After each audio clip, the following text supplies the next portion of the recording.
first of all, Ben Roethlisberger came out and said Mike Tomlin needs to leave right now and take the Penn State job.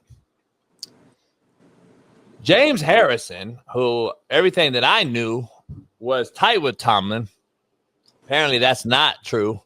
He's been bashing Tomlin every single day on his new podcast. And I have to say this, Shaun, I have a fundamental issue with a former player bashing a coach, regardless of how you felt about him after you're gone. See, my thing is, we all play for coaches that we may not have liked or disagreed with, or that were hard on us or whatever. Later, I actually find that to be, I'm more appreciative, not less, and come out and bash him now. What does bashing this guy now have to do with any of your takes? I don't understand the James Harrison thing, but we have a video for you to catch up with and see James Harrison talking about Mike Tomlin in Pittsburgh.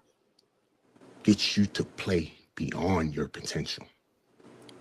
My potential for me as an undrafted free agent was a special teams player for life. But Keith Butler was my linebacker coach, and he got me to play beyond my potential. He was a great coach. Dick LeBeau was a great defensive coordinator. He got our defensive players to play beyond their potential. And right now, we can't even play to it. So you tell me where there's a good coach on this staff, because right now, I don't see anybody playing to their potential. Mike Tomlin is in control of hiring coaches, okay? And he may not be the one coaching the position, but he is in position to hire the coaches to get the potential out of our players. And right now, he has not put coaches in the position that can get the potential out of what it is that we have. Because I know what TJ Watt can do. I know what Cam Hayward can do. I've seen what Alex Highsmith can do, brother. I've seen Jalen Ramsey, Patrick McQueen. I can go on and on, but I'm not seeing it. Why? I can't listen to James talk like that too long. God damn, that motherfucker sounds special. Number one. Number two, can we take the hoodie off your eyes, you fucking idiot on the right? Like, who the fuck is that? Number two. Hey, Number three. This is like a dangerous podcast they own, don't it? Like, what the fuck are they? This motherfucker about to rob a motherfucker. James Harrison out here talking. I-O-E. Like, holy fuck, homie. What? Here's the thing. I don't get what he's saying, dog. I'm going to be real with you. I don't understand why James Harrison played there and mentioned all those coaches that helped him.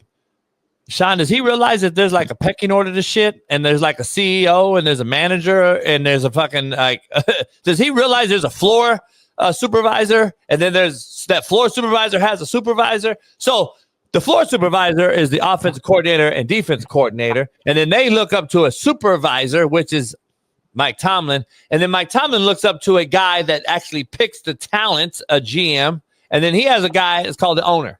I'm trying to figure out how James Franklin, after all these years, don't realize that Mike Tomlin was never going to fucking coach you individually. He may have gave you some sweet nothings in your ear, but he wasn't going to fucking coach you, James. He hired those guys. You just double standard your take. You just said he hired great coaches to coach you. Did he not, Shaun? Without him even realizing, he just said he got fucking coached up and got advanced by his staff. And now he's bashing the guy that says he hired a shitty staff. Make it make sense, dog. I'm so confused right now. I don't believe he realizes the hypocritical take that he just made by saying Tomlin hired great coaches for you, but now he has shitty coaches. It makes no sense. So what I try and do is not get emotional, because I think the facts are more important than your feelings. I like feelings. Pittsburgh's tied for first in their division right now. Like, if I was listening to James Harrison and I didn't know what their record was, I would think they the damn Tennessee Titans or something. Like, they 3-9. Like, they are tied for the division lead right now.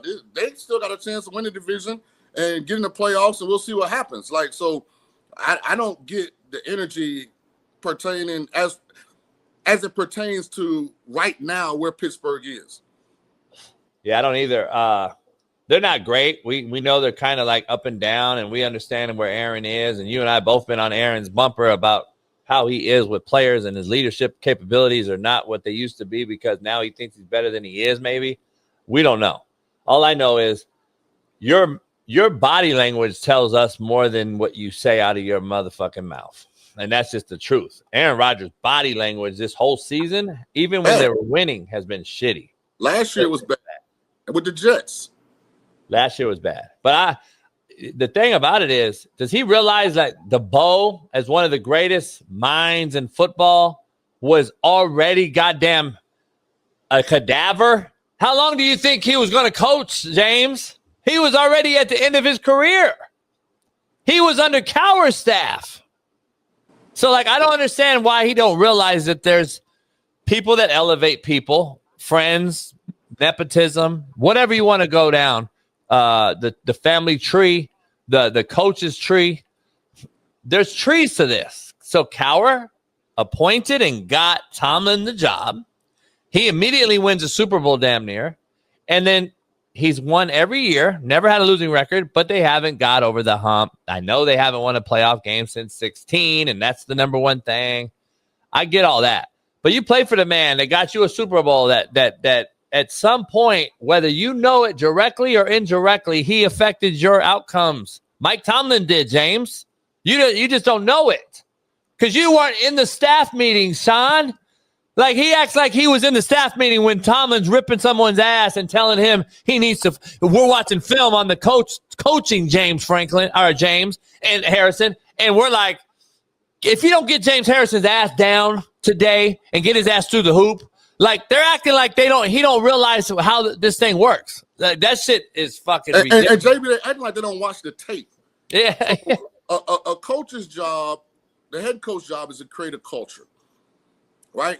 Obviously, he's done that on some level because they've never had an off year. They've never, like you mentioned, never been below 500. When you watch the Steelers play, guys are in position to make plays. They ain't making the plays. Patrick McQueen was a great player. He looks old and slow in space. TJ Watt on third down ain't getting to the quarterback. That ain't a coaching problem. That's a player problem. When they're playing man-to-man coverage in those contested balls, the wide receivers are coming down with the catch. I would have felt better about James Harrison's argument if he says the Pittsburgh Steelers have done a terrible job of putting elite talent together offensively. Yeah, they are a pedestrian group offensively from a talent standpoint. Like, I would agree with that, but the coaching component, like, Harrison mad about something. Like, he's using this as a platform to get even on something that he disagrees with that I don't know about. I was going to say the same thing. And remember he bounced to the Patriots? Mm-hmm. I think there's some beef with that. I got to look into it. I really don't give a shit either, but, like, there's something to it. This ain't just – every show's about Mike Tomlin and he does. And I get it. You played there. But, like, is he bashing Belichick? Like, I'm confused because he went to New England. I don't see him bashing Belichick. So, like, I don't know, man. This seems personal. I don't know. But, again, we get these guys that come out, and I don't know. I just have no respect for a guy that bashes a coach, your former coach. He made it seem like Tomlin's irrelevant. Like, Tomlin played no role in their success, which is crazy. Well, let's flip the question and keep it on the same topic. Where are you at with Mike Tomlin currently, and does he need to exit stage left? So I don't think Tomlin's on the hot seat. I do think Mike Tomlin going somewhere else might be good for Mike Tomlin and the Pittsburgh Steelers. Rejuvenation. Sometimes a change of scenery, man, makes you young again. Does he want to go and deal with a New York media or rather go down south, more quiet Nashville? See, I would go to New York because I think they got more pieces. They do. They got more. New York, the Giants aren't far. When they come back healthy with a good offseason, they're not far away from having enough talent to be a legit contender. So I think he's way farther away than the Giants are. I just don't get the comparison when comparison is what, a thief of joy. Mm-hmm. I don't get the comparison between this man and John Harbaugh in Baltimore, their rival. I don't get it. They're basically the same resume, identical resume. Baltimore's won more recent playoff games. I'll be that. Okay, cool. But on the resume, at the end of the day, Shaun and I look at resumes to hire in 20 years. They have the same resume. And literally, they both have the same record this year. The difference, the thing I have, Shaun, the problem I have in defense of Tomlin over Harbaugh is Harbaugh's had one common denominator where a lot of people have anointed a two-time guy as an MVP in Lamar Jackson. You've had one of the greatest O-lines and defenses on record for the last 7 years, and you have zero to show for it. Just like Shanahan in Frisco. That's why I'm hard on him. Tomlin lost Roethlisberger, Shaun. I'm just finishing up. He lost Roethlisberger and has played chess and checkers with multiple musical chairs at quarterback. In 2025, Baltimore is better than Pittsburgh at every position on offense. Yeah. Everyone. Like, who's Pittsburgh have at wide? I think Metcalf's overrated. I've been saying that for a long time. I think Metcalf's a one-trick pony. He is. And he walks down interceptions. That's all he's known for. Everything else, the Austin kid's been a bust. I thought he was going to be better. Even when you add Aaron Rodgers around him, he hasn't been able to get him ball. They're in 30 personnel damn near the whole game because they have no wideouts. They got 330-pound tight ends out here, and that's their offense. And we're expecting this team to be fucking 10-2. Listen, Derrick Henry's better than Jalen Warren. Mark Andrews better than Pat Freiermuth. Lamar Jackson's better than Aaron Rodgers. The Baltimore Ravens receiving group is light years ahead of the Steelers. Like, Harbaugh got a whole lot more pieces, and they record worse. Yeah, so exactly. They record worse. Yeah, I don't get it. Listen, I agree, though. I believe it is probably time to go because at some point you don't want to keep hearing the noise. You don't want to hear the outside noise when you've done a lot for this place. And Pittsburgh, to your point, the owner and the organization in totality, they just don't get rid of coaches. They've had, 3 in 100 years? I mean, what have they had, really? 4 coaches, I believe, in 100 years? You go back to Noel, right? Yeah, or Chuck not. Noel, Bill Cowher, and yeah. Mike Tyson. And I think they had one guy really briefly before Chuck Noel. Yeah, LeBeau or something. Wasn't he the interim for a minute or something? I don't know. But I don't know, man. They don't fire coaches. And so I agree. I believe it'll be a mutual thing. They walk in together and they say, hey, man, I'm going to go try this somewhere else. Because he's relatively young in the coaching profession world as far as those terms go. So he's not 80. Because he's a great orator, I wouldn't be surprised if he resigns, goes on TV for a year, kind of visits a bunch of different places, checks out some owners, some culture, and then comes back a year after. Like Vrabel. Yeah. And shows how good of a coach he is. He's going to be great on TV. Oh, yeah. He would, because the words and, yeah. First of all, because he's a noob. So shout out to all the noobs in the chat, too. I ain't realized, man, Phi Nu Pi was deep like that, supporting the Coach JB with Big Smitty show, man. Woo! Who? All the brothers of the prestigious fraternity Kappa Alpha Psi. CAA? Shout out to Jimmy Sexton. Hey, man, look, I'm in negotiation with JB. If this don't go right, Sexton, I might need a job. So, man, look out for your boy.